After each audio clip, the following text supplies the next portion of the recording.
Ray Dalio did not start out as one of the world's most influential investors. In fact, his early career was filled with mistakes, some of them so big they nearly ended everything he had built. But instead of letting those failures define him, Dalio turned them into lessons. He studied what went wrong, searched for the root causes, and began writing down rules for himself. Over time, those rules became his principles, clear, tested guidelines for making decisions in both life and work. Dalio founded Bridgewater Associates from his small apartment in 1975. Decades later, it would grow into one of the most successful investment firms in the world. But the real story here is not just about financial success, it is about how a set of principles shaped every decision, every relationship, and every turning point in his journey. For Dalio, principles are not just abstract ideas. They are practical tools, a compass you can use when you are lost, a filter for making choices under pressure, and a foundation for building trust with the people around you. He believes that by making your principles explicit, you reduce confusion, speed up learning, and create an environment where truth and transparency win over politics and ego. In this book, Dalio shares the most important principles that have guided him, principles forged through trial, error, and reflection. They cover how to face reality head-on, how to learn from failure without fear, how to work with people who challenge you, and how to make decisions that stand the test of time. This is not about following Dalio's rules word for word. It is about seeing how one man turned his biggest mistakes into a system for thinking clearly and living intentionally, and how you can create your own set of principles to guide your path. Welcome to Principles, Life and Work by Ray Dalio, here on Books Arena. Ray Dalio often says, truth more precisely, an accurate understanding of reality is the essential foundation for any good outcome. It sounds simple, but living by it requires a discipline that most people avoid. Facing reality means letting go of comforting illusions, admitting when you are wrong, and making decisions based on facts instead of wishes. Dalio learned this lesson early in his career the hard way. In 1982, he made a bold prediction that the U.S. economy was heading for a depression. He was so confident that he bet his company's future on it. He appeared on television, wrote articles, and convinced clients to prepare for economic collapse. But he was wrong. The economy grew instead. His clients lost money, his credibility collapsed, and he was forced to lay off every employee, including himself. It was humiliating.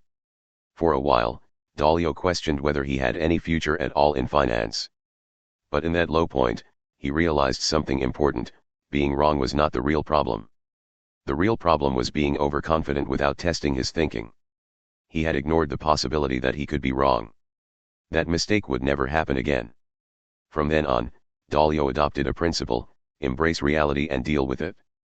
This meant constantly seeking the truth, even when it was uncomfortable, and building systems to check his own blind spots. Instead of relying solely on his opinion, he began actively seeking out people who disagreed with him.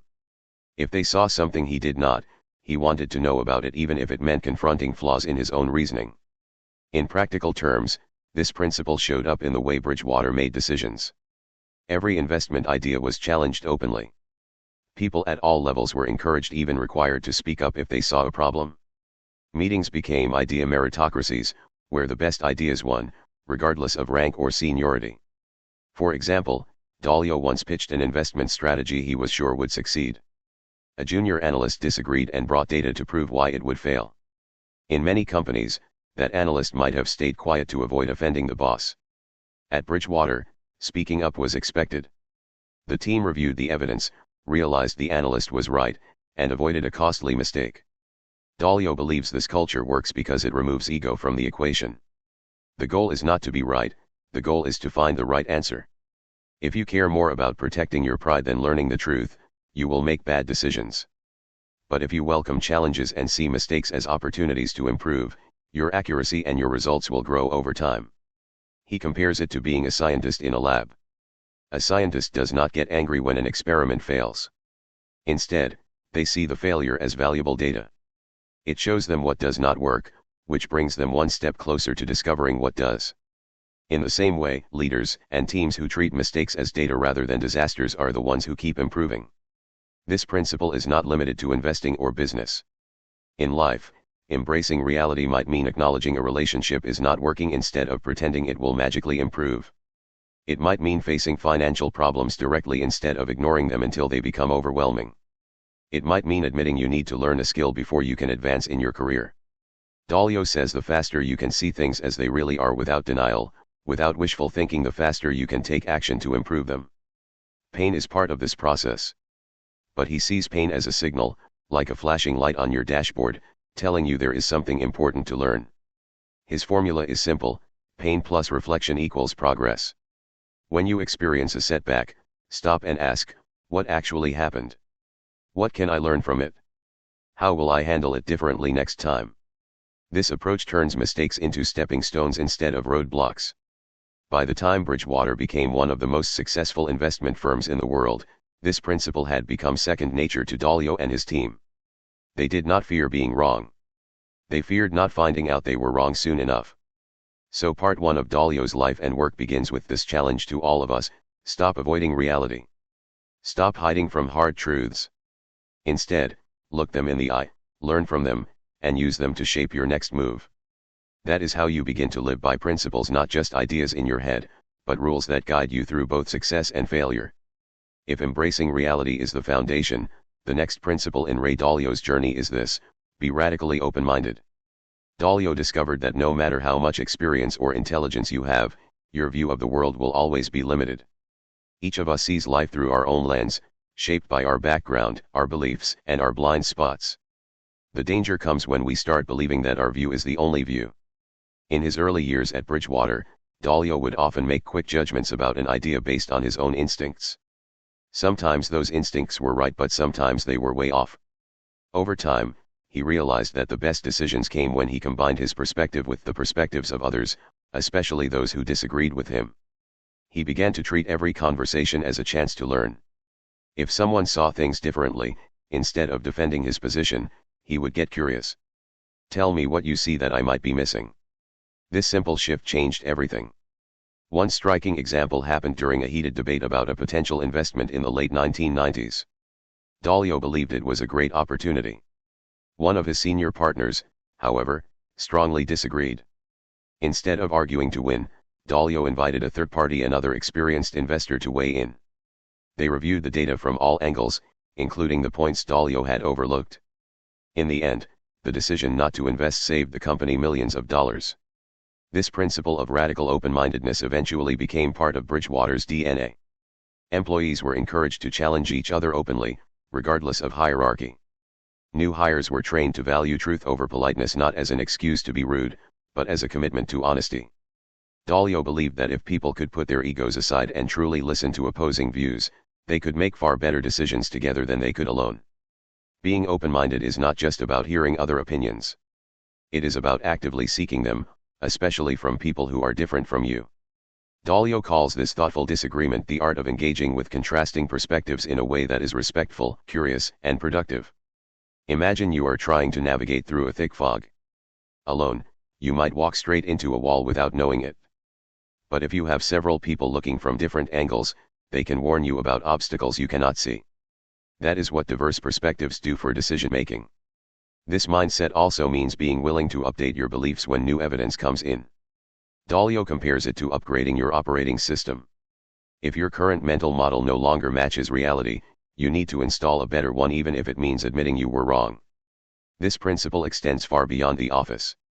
In everyday life, being radically open-minded might mean hearing out a family member whose political views are opposite yours, without immediately shutting them down.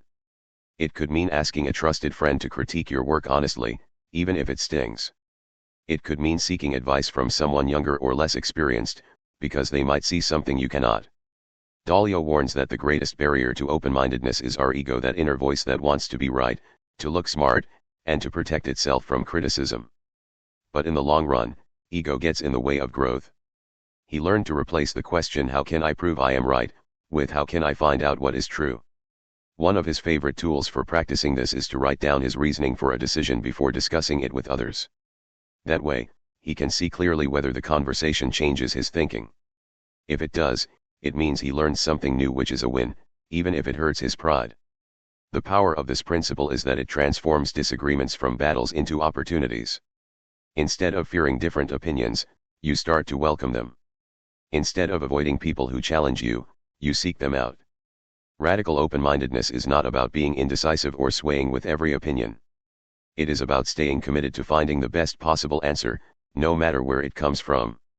Dalio says that the combination of embracing reality and being radically open-minded is unstoppable. One keeps you grounded in the truth, the other expands your vision of what that truth might be. Together, they create a decision-making environment where learning never stops, and improvement is constant. So if part 1 was about seeing the world as it really is, part 2 is about widening your lens, learning to see more of it than you could on your own. Once Ray Dalio learned to embrace reality and to be radically open-minded, he faced a new challenge, turning those ideas into consistent actions. It is one thing to have good intentions. It is another to have a reliable process for making decisions. This is where his next principle comes in: use a clear, repeatable decision-making system. Dalio often says that if you make decisions the same way each time, based on sound principles, your results will be far more consistent than if you rely on gut instinct alone. The human brain, after all, is full of biases. We remember dramatic events more vividly than common ones. We overestimate our own abilities. We focus on short-term emotions rather than long-term consequences. Without a system, those biases can push us into bad decisions before we even realize it. For Dalio, the solution was to treat decision-making like designing a machine. A machine works because each part has a clear purpose and fits together with the others in a logical way. The same should be true for how you decide things. He began by writing down the steps he used to make important choices. At first, it was just for himself, a kind of personal checklist. Over time, he refined these into a set of principles that anyone at Bridgewater could follow. If the principles worked, it did not matter who applied them, the outcome would be similar. One story from the early 2000s shows how powerful this was. The firm was considering a large currency trade that could bring in huge profits or equally huge losses.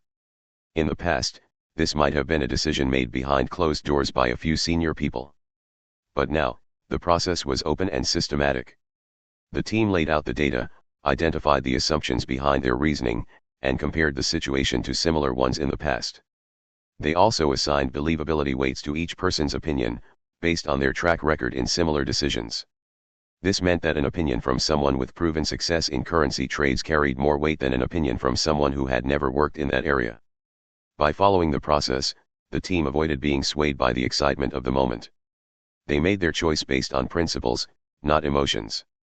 The trade ended up being a success, but more importantly, the process ensured that the outcome was not just luck. Dalio says a good decision-making system should do 3 things. First, it should make your reasoning explicit, so you and others can examine it. Second, it should be repeatable, so you can apply it in different situations. Third, it should be constantly improved, based on what you learn from each decision. This approach works outside of business too. Imagine you are deciding whether to buy a house. Without a system, you might focus too much on how the house makes you feel when you walk in the door, and not enough on its long-term value. But if you have a clear checklist: location, price relative to market, condition of the building, potential for growth, you make a choice based on facts, not just emotions. Dalio also encourages tracking your decisions. At Bridgewater, they would record their reasoning and the results, so they could learn from both successes and failures. This is like keeping a decision diary in your personal life. Over time, patterns emerge. You see where your judgment tends to be strong and where it needs improvement. He warns that without such a system, you are doomed to repeat the same mistakes. But with one, every decision, even the bad ones, becomes a chance to refine your principles and get better. Dalio compares it to flying a plane. Pilots use checklists for every flight, not because they do not know what they are doing, but because the checklist removes unnecessary risk. No matter how skilled you are, a clear, repeatable process keeps you from missing something important. This principle also builds trust in a team. When people know that decisions are made based on transparent principles, not on hidden agendas or personal preferences, they feel more confident in the outcome even if they disagreed with it. By creating a decision-making system, Dalio ensured that Bridgewater could function without him making every call. The principles became part of the company's DNA, guiding choices long after the moment had passed. In short, Part 3 is about building your own machine for decision-making, one that runs on clear principles, is tested over time, and is improved with every use. Because in life and work, luck will always play a role, but a solid system tilts the odds in your favor. With a decision-making system in place, Ray Dalio faced another crucial truth: success is not built by one person alone. It is built by a group of people working together, and the strength of that group depends on its culture. The next principle is build a culture of radical truth and radical transparency. For most companies, certain things are left unsaid. People hide mistakes, avoid uncomfortable topics, and tell their bosses what they want to hear. Dalio believed this was poison for good decision-making. If the goal is to discover what is true, then hiding the truth even unintentionally is the fastest way to fail. He set out to create a workplace where anyone could speak honestly, where mistakes were not hidden but examined, and where the flow of information was open to everyone. This sounded good in theory, but in practice, it took courage.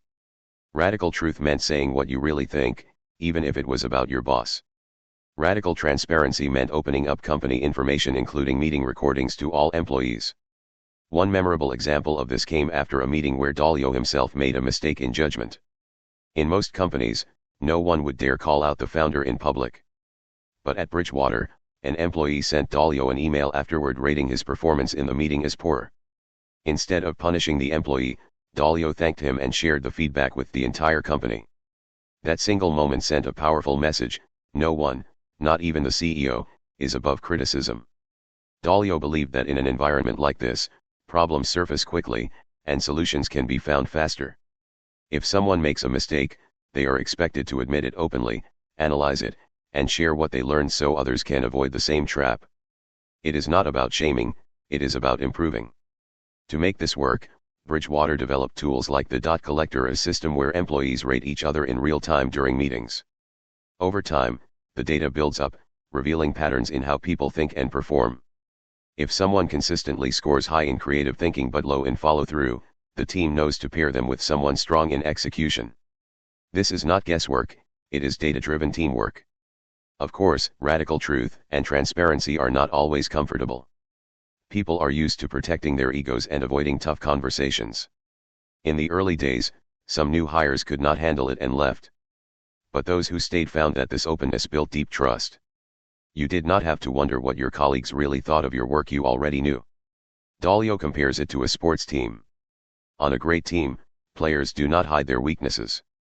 They want their teammates to point them out, so they can improve before the next game. That same principle applies in business and in life. Outside the workplace, radical truth might look like being honest with your partner about your concerns in a relationship, instead of letting resentment grow. Radical transparency could be sharing your financial situation openly with your family, so you can plan together. It is about replacing hidden agendas with clear communication. Dalio admits that this culture is not for everyone. Some people prefer harmony over truth, or privacy over openness. But for those who can adapt, the benefits are enormous. Decisions are made faster because the facts are clear. Trust grows because people know where they stand. And the team becomes stronger because weaknesses are addressed, not ignored. One of Dalio's favorite phrases is, pain plus reflection equals progress. Radical truth and transparency can be painful at first, but if you reflect on the discomfort and learn from it, you move forward stronger. By building this kind of culture, Dalio ensured that Bridgewater was not just a place where smart people worked, but a place where the smartest ideas could win no matter who they came from. So part 4 is about more than honesty. It is about creating an environment where truth is valued above ego, where transparency builds trust, and where the courage to speak up becomes the foundation for lasting success. After establishing a culture of radical truth and transparency, Ray Dalio learned something important: even in a place where the truth is valued, people still have different strengths, weaknesses, and ways of thinking. The next principle is get the right people in the right roles. Dalio often says that a great idea in the wrong hands will fail, but an average idea in the right hands can become a success. This is because people are not interchangeable. Each person has a unique mix of skills, experiences, and thinking styles. The key is to match those traits with the work they are naturally suited for. At Bridgewater, Dalio used a simple analogy: imagine you are building a professional sports team. You would not put your best striker in the goalkeeper position. It does not matter how talented they are, if the role does not match their abilities, the team suffers. In business, the same logic applies. A brilliant strategist might be terrible at day-to-day execution, while someone with great organizational skills might struggle with creative problem solving. Dalio experienced this lesson early in his career. He once hired a trader who looked perfect on paper: great education, strong recommendations, and impressive experience. But months into the job, it became clear that the trader could not handle the pressure of fast, high-stakes decisions. Instead of letting him fail quietly, Dalio reassigned him to a role that involved market research and analysis. In that role, the trader excelled, producing insights that helped the team make profitable moves. The wrong role nearly destroyed his confidence, the right role brought out his best. To make better matches, Dalio and his team used personality assessments, performance data, and direct observation. They wanted to understand not just what someone knew, but how they thought, how they reacted under stress, and what motivated them. The goal was to put each person where they could contribute the most and enjoy the work they were doing. This principle is not just for business leaders. In everyday life, it can change how you approach teamwork and relationships. Imagine you are planning a community event with friends. If you know one friend is great with numbers, you put them in charge of budgeting. If another is highly creative but disorganized, you have them design the flyers and decorations, while someone else handles scheduling. Matching roles to strengths makes the whole process smoother. Dalio also warns against a common mistake: hiring people who are just like you. It feels comfortable, but it limits your range of thinking. He prefers teams made up of different perspectives, people who see the world in ways you do not. That diversity, combined with radical truth and transparency, leads to stronger decisions. At Bridgewater, they even went so far as to create baseball cards for employees. These cards showed each person's strengths, weaknesses, and past performance, so everyone knew what to expect from each other. If you needed fast analysis under pressure, you knew exactly who to call. If you needed someone to think through a complex, long-term problem, you called someone else. It was not about status or titles, it was about matching the role to the player. The impact of this principle went beyond efficiency. When people are in roles that fit them, they feel more confident, more engaged, and more willing to take ownership of their work. On the other hand, when people are in roles that do not fit, they become frustrated, make mistakes, and eventually burn out. Dalio's advice is simple but powerful: do not try to fix people to fit a role, find the role that fits the person. This mindset turns hiring, promotions, and team assignments into a deliberate process instead of a guessing game. And when you have the right people in the right roles, combined with a culture of truth, transparency, and strong decision-making, you create a team that can adapt to almost any challenge. The pieces fit together, and the machine runs smoothly. So part 5 is about alignment: putting people where they can succeed, building teams that balance each other's strengths, and remembering that the right person in the right role is worth far more than simply filling a position. With the right people in the right roles, Ray Dalio turned his focus to making sure the organization itself functioned like a well-designed machine. This next principle is: treat your work and your life like a system that can be improved. Dalio often compares an organization to a machine, with people as the parts and processes as the design. If the machine produces bad results, you do not just complain or hope for better luck, you study the machine, figure out which parts are not working, and fix them. The same approach can be applied to life. Early in Bridgewater's history, there was a time when the company lost a large client because a report was delivered late and incomplete. Most leaders would simply blame the employee responsible. But Dalio asked a different question: why did the system allow this mistake to happen? After looking deeper, he found that the real problem was a lack of clear checkpoints in the process. The employee was talented but did not have a structure for reviewing and verifying the report before it went out. The solution was to redesign the workflow, not just scold the person. Dalio's process for improvement is simple. First, identify the problem. Do not sugarcoat it. If the machine is not producing the results you want, be honest about it. Second, diagnose the root cause. Is it a person's skill gap? A missing process? Misaligned priorities? Third, design a solution. This could mean adding a new step, removing unnecessary steps, or even reassigning responsibilities. Fourth, implement the fix and monitor the results. He believed that this method works because it turns setbacks into data. Instead of seeing mistakes as personal failures, you see them as clues for how to improve the machine. This principle applies just as well to personal life. Imagine you are always late for work. Most people blame traffic, their alarm clock, or just bad luck. Dalio would tell you to treat it like a machine problem. Look at the system: What time do you go to bed? How long does your morning routine take? Are there steps you could simplify? Once you see the problem clearly, you can redesign your routine to get the result you want. One of Dalio's favorite sayings is, think of yourself as a machine operating within a machine. That means you have to improve both yourself and the environment you operate in. If you get better at your role but the system around you is broken, progress will still be slow. And if the system is strong but you do not keep improving, you will become the weak link. At Bridgewater, they constantly tested and refined their processes. If a meeting went badly, they did not just move on, they analyzed what went wrong and how to prevent it next time. If a trade failed, they broke down the decision-making process step by step to see where the error happened. Over time, this constant tweaking made the organization more resilient. The beauty of this approach is that it removes a lot of emotion from problems.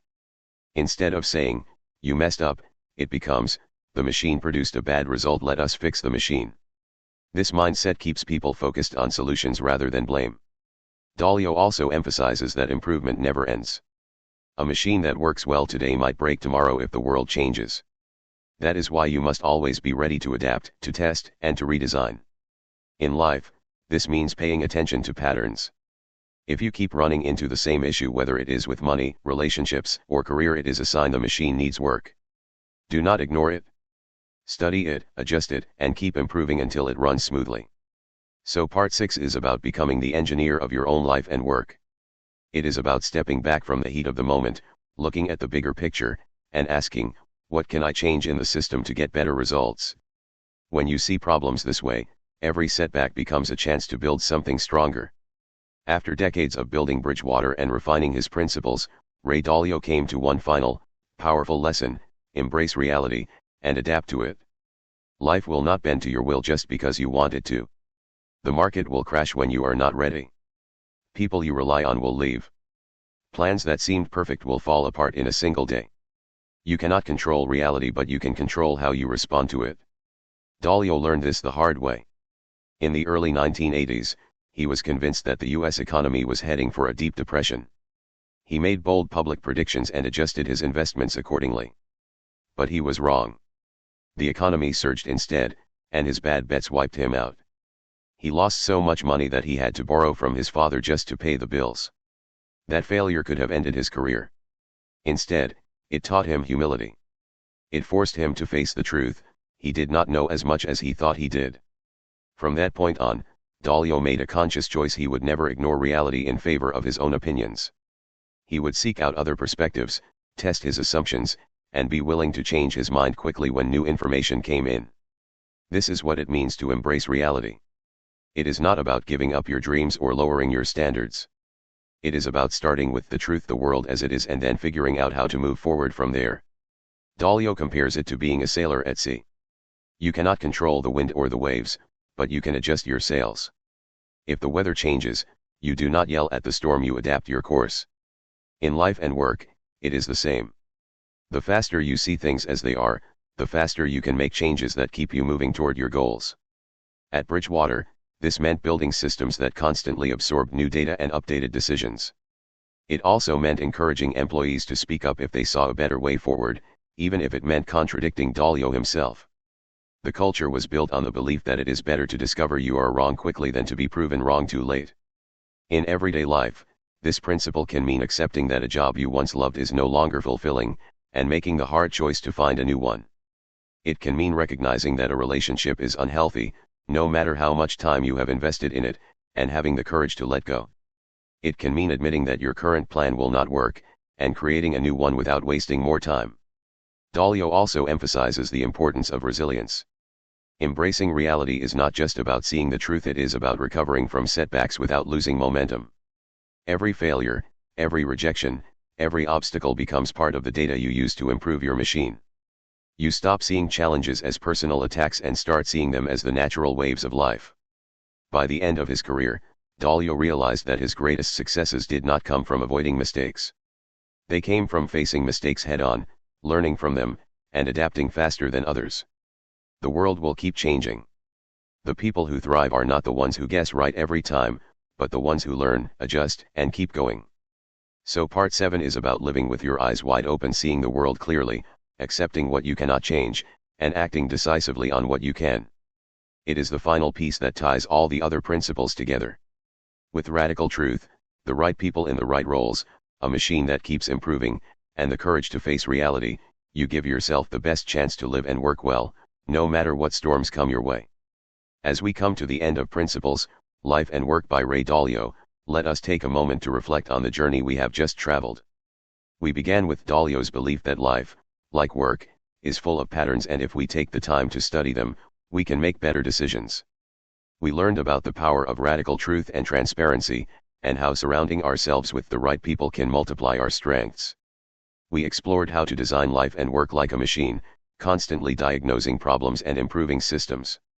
And finally, we discovered the importance of embracing reality, no matter how uncomfortable it may be, and adapting to it with resilience. Dalio's story is not a tale of someone who never made mistakes. In fact, it is the opposite. His life is proof that setbacks are not the end, they are the data points that guide us to something better. Every failure taught him a lesson. Every lesson became a principle. And every principle became a tool he could use to make smarter choices.